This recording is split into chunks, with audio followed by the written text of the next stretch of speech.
Today I'm going to be changing the gearbox mount on my Mercedes SL 350. It's a 2004.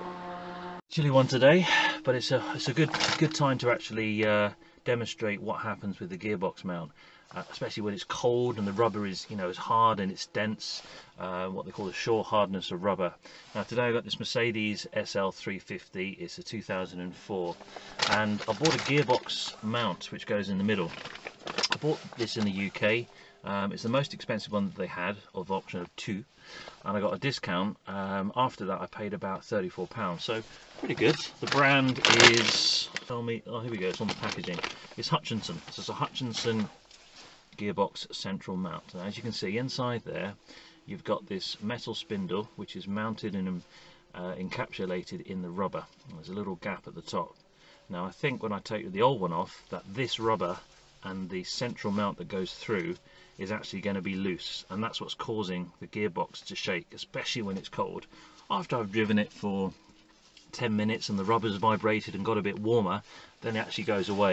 So I'm going to start the engine now, and maybe you can actually feel or see it on the screen, because I've got this mounted on the car. I should be able to see the vibration. So obviously we're in neutral at the moment, so there's nothing there which is going to be showing on the screen until I engage the gearbox. You can maybe hear it actually, so that's it engaged, and there's definitely a vibration. Obviously you hear it more so when you drive along. So that's today's job. Got the car parked up. I'm now going to jack up the back end and the front end, and let's get to work, and I'll take some videos along the way of how to replace the gearbox mounts on a Mercedes SL 2004.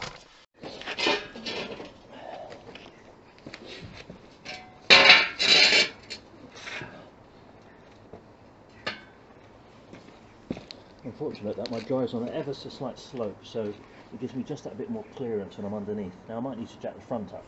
I'm going to try the back and see if the gearbox mount is nearer to the back. If not, I'll raise the front.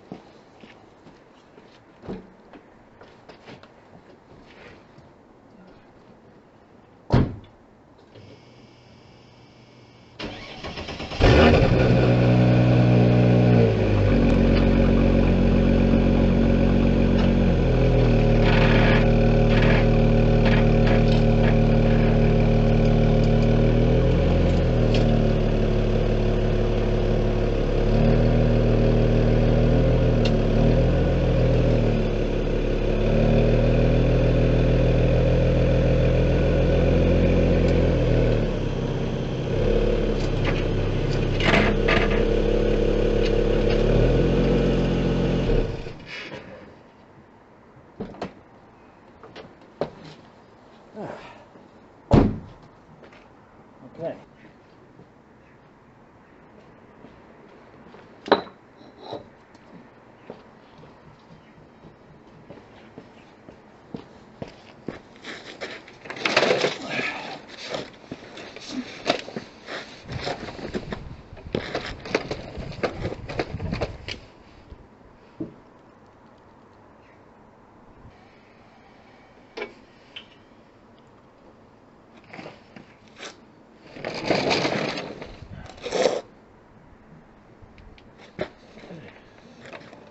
Well, I can see it, but on this occasion it's going to be easier if I jack up the front end. Right, so what I'm going to do is I'm going to remove this guard here, and then we can access the engine gearbox mount, just in the middle there. Right, it's an 8mm socket, by the way, for the underguard screw fixings.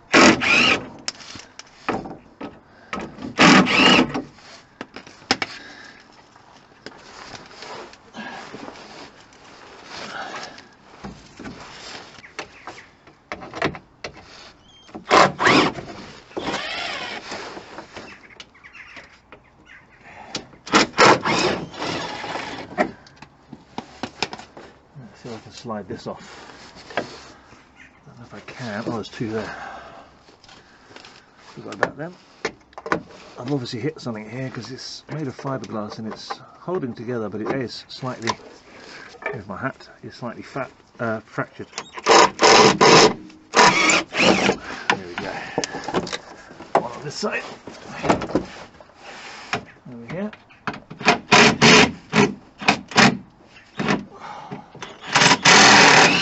Cheers. Right. Another one.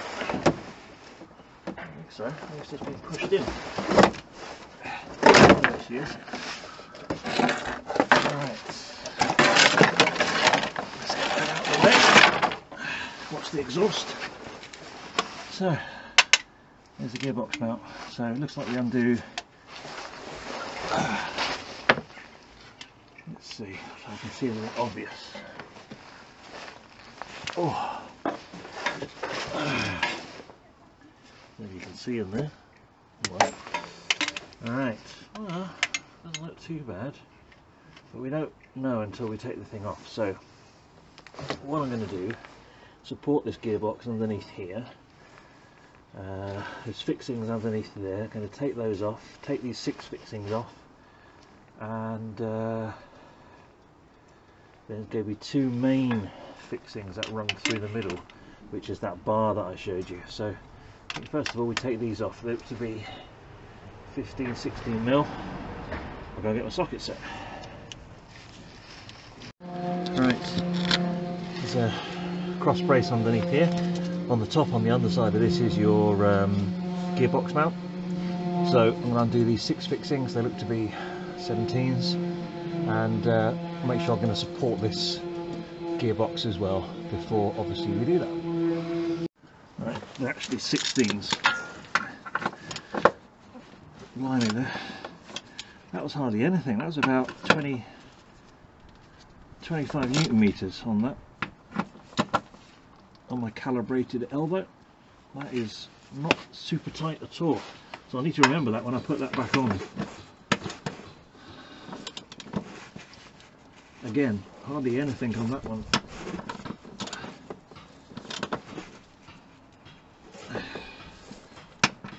I'm just going to undo them all slightly first, but definitely they are very, they're not cranked in there, you know, they are lightly torqued in. And you can see, like, that one there's actually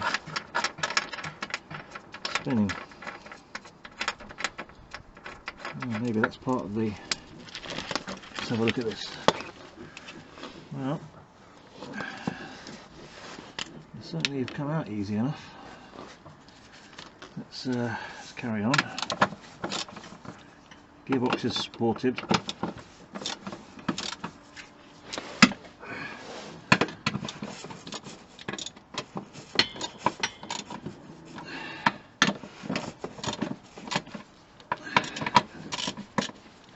Yeah, I think we can do it by hand now. Just got to be careful, make sure there's nothing which is going to be under tension. You can actually see the Loctite there, blue Loctite. I might put a little bit more back on. I've got some medium strength Loctite, thread lock, sorry, which will just keep it from vibrating loose. Right.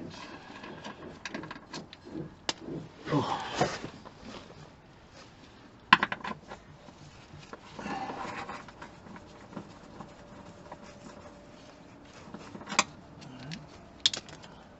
That's where all the blood goes out your arm. There we are, I can see it starting to move. So that's under a bit of pressure there. I don't want to be undoing it too much, and making sure that is supported properly. If I can move my hand, which I can, yeah, I'm happy with that, so I'm going to take it all the way off. Gently, gently. Okay, good. Right, now I'm happy to take off this last screw here. I want to see what's behind it. Here we are, plate coming off.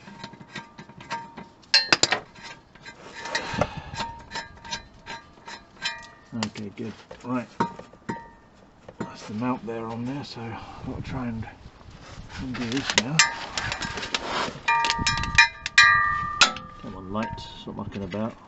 Looks like a couple of 13s on the bottom here. That's the thing about working on German cars. I always find they seem to, the bolts definitely come off that bit easier. Come on.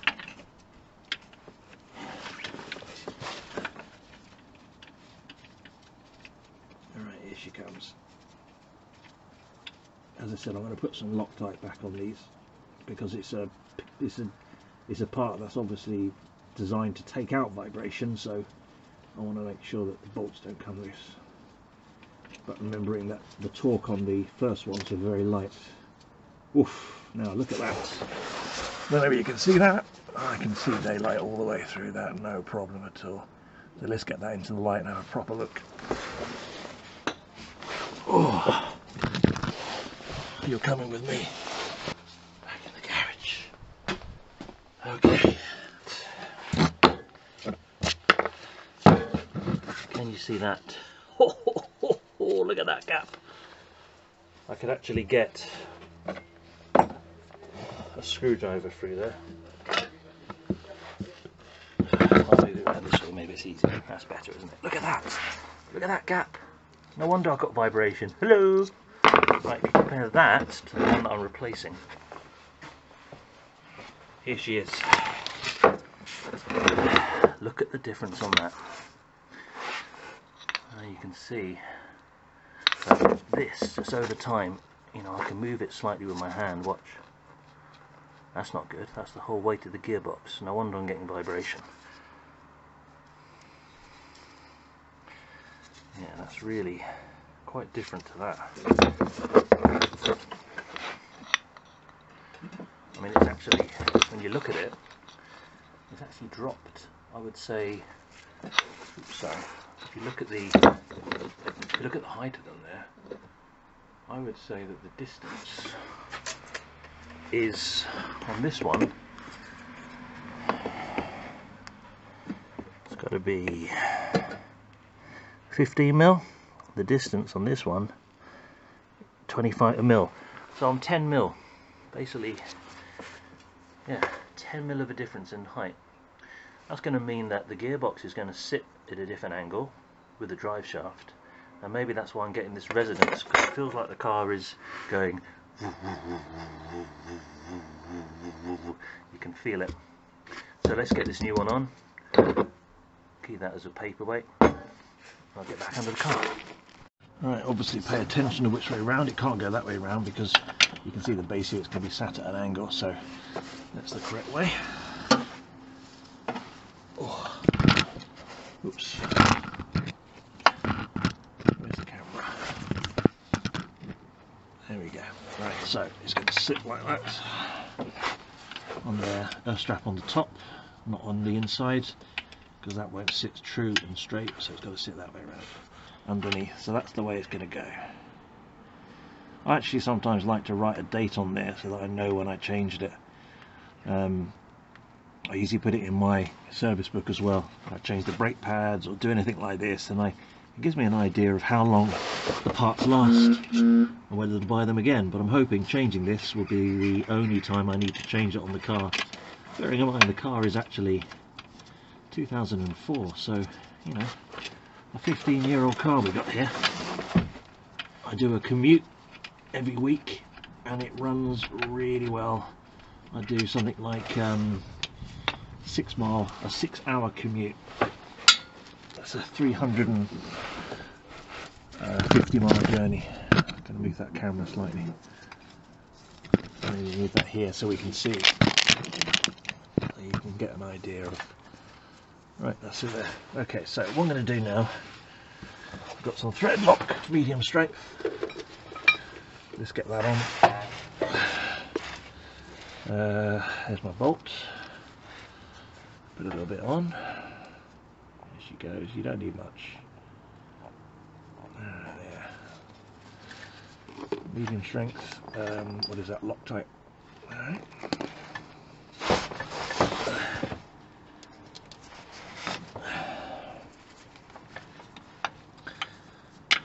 That's the way it goes. That goes through there.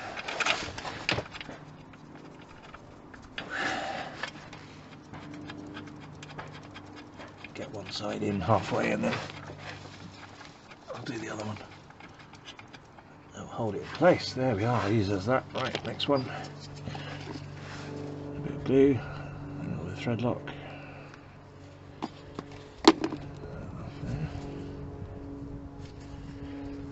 Get that on there.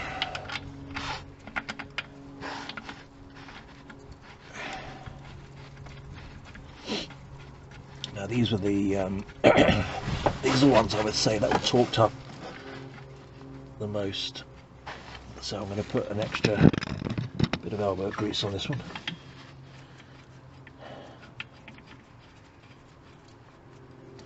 Right. One hand.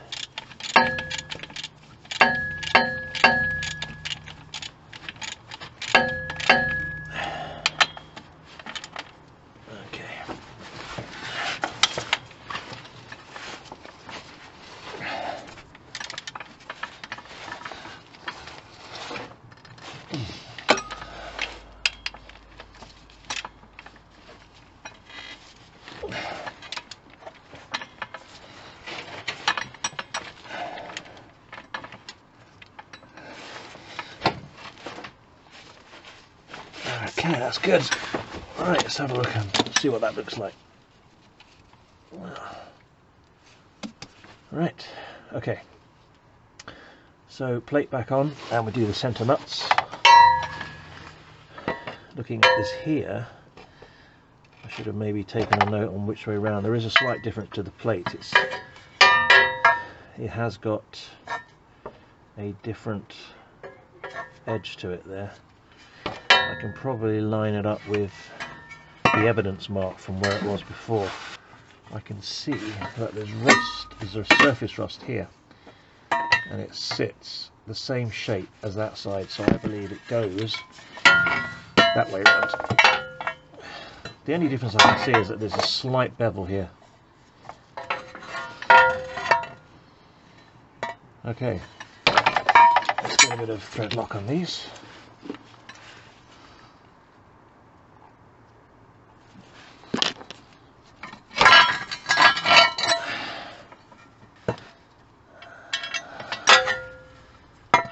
Obviously it's a central screw. There we are.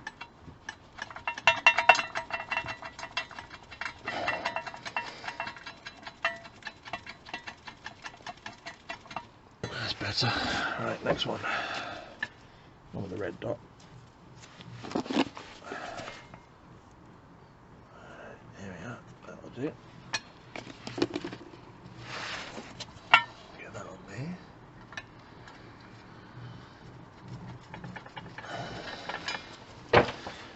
And I believe it was a 13 milli. Oh.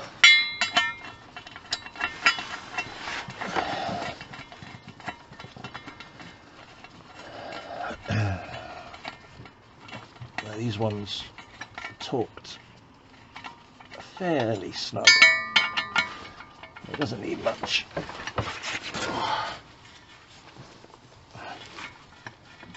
Now you can see, now that this is in place, look at the difference on that. That 10 mil that I told you about, this is going to lift. This is going to lift it all the way up. In fact, I'm going to use the jack to my advantage and move this up slightly. So now that that's in place, I'm not going to torque them just yet. I'm going to put the other ones in, because then once this is in place, I can tighten those easier without stretching the rubber. So thread lock on the main 6 fixings now. Put a bit on there whilst I'm on it. Okay.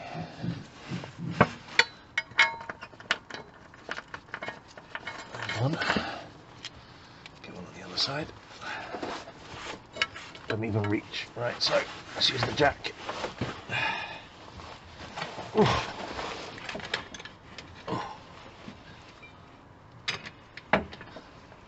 Look at that, look at the difference. Oh god, my suspension squeaks. I've been meaning to get that ball joint fixed, but it was been sitting low, that's for sure. in. Good, right, that's that on. Next. Bit more thread lock.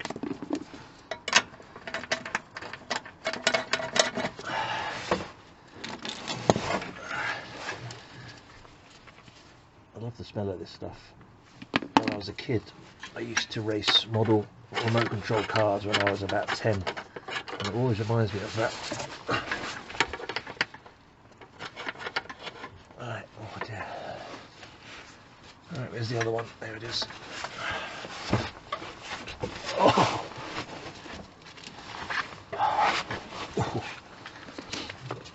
It was nice and warm when I started because the exhaust was slightly warm.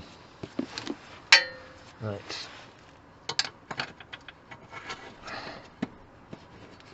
Good. Right, I'm going to tighten this in now.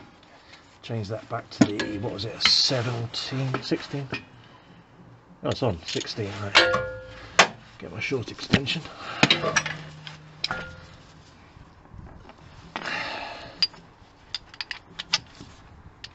There we are. Okay. I'm not going to edit this video too much. I'm going to keep it with the length of time so that it gives you a real understanding of, you can do this sort of stuff at home on a couple of ramps. It's just having the confidence. And a nice cup of tea. Right, let's get that last one in. And then we can torque these up and torque the middle ones up too. And then we're done.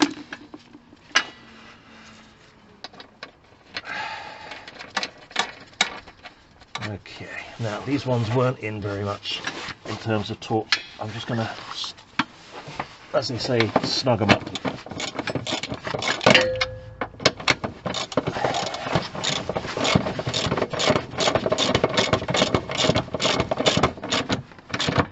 Alright, good. That's why it's a good example actually, why you don't torque up things until you've got all the fixings in, because you need just that little bit of wiggle room. That's better. Right, now we can start to firm all these up.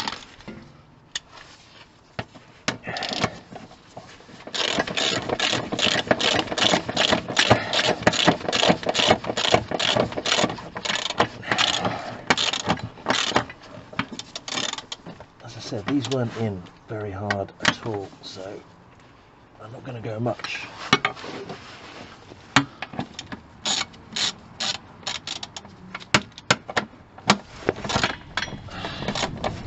If they are, when I am talking stuff and I don't want to overdo it, when I've got the space, I hold the ratchet differently. I hold it nearer. Right, so I usually hold it nearer here. Basically you get less leverage so that you don't over tighten it. Here obviously the longer, as Archimedes said, give me a place to stand on, I'll move the world. Well, the longer the lever, the more torque force that you're putting on the end there. So keeping my hands nearer the middle there prevents me from over torquing.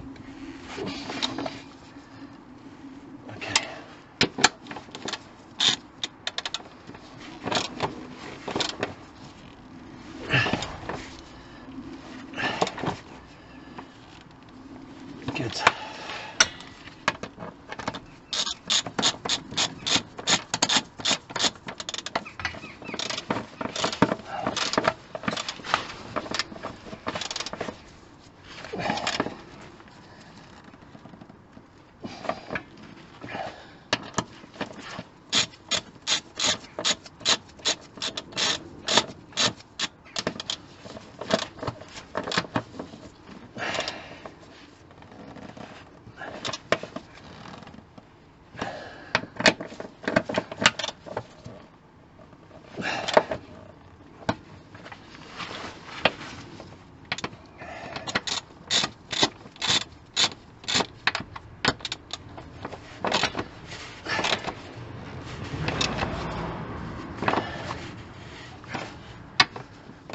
now. Good. Good. Good. Good. And good. Right, now, last two here, and we're done. Get the underguard back on. Back to 13.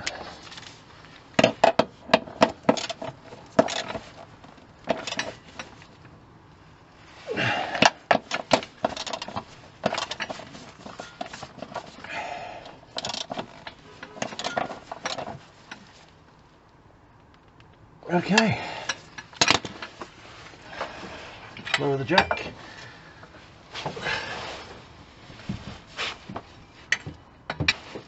There she goes. And that is how you changed the gearbox mount on a Mercedes SL. Amongst Mercedes CLK and E-classes, I've done those as well. Very, very similar. Right. Get the undercover back on, and we'll jump inside and we'll see if there's any smoother. Fingers crossed, eh? Right, just have a double check, make sure everything's good, nothing hanging down. Yeah, quite pleased with that. Not too bad at all. Right, done. It's a moment of truth. Let's start the car, see how she sounds and feels.